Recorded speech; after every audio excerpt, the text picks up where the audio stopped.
panel here because time is running out.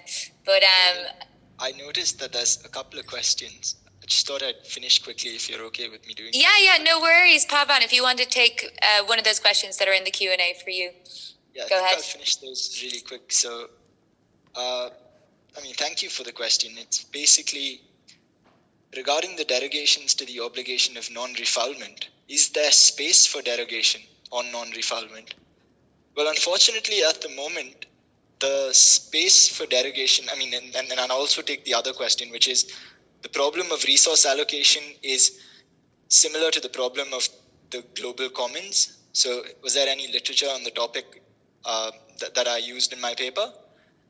Well, actually, the problem of resource allocation isn't just the literature that I used wasn't just from the global commons. I did of course use the global commons, but I used a lot of jurisprudence on the proportionality approach in dealing with various rights conflicts. So yes, I did use some things with the global commons, but I think the more appropriate things that are useful to strike an analogy would be from the European Court's jurisprudence on proportionality, the German theory of proportionality altogether.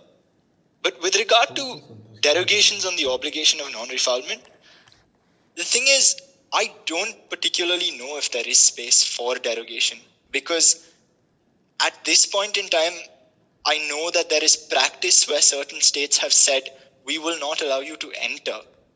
But after entry, there is no refusal, there is no expulsion that is allowed.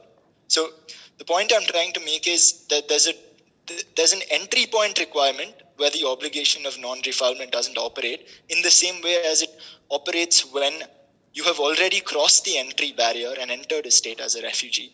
So from that point of view, if you look at European countries, for instance, the obligation of non-refoulement might exist on Germany, which has accepted refugees, but there are quite a few Eastern European countries which haven't allowed refugees into their countries in the first place. So from that perspective, I would draw a distinction. Now, I'm conscious of time, so I'll throw it back to you, Niv, but this is briefly what I wanted to say. No worries. Thanks so much, Pavan. I wish we did have a couple of hours to spend hashing these issues out, but unfortunately, I think everybody's in kind of different time zones as well in terms of our audience. So we do need to keep it a little bit brief, but I really just want to say thank you so much to all of our three panelists.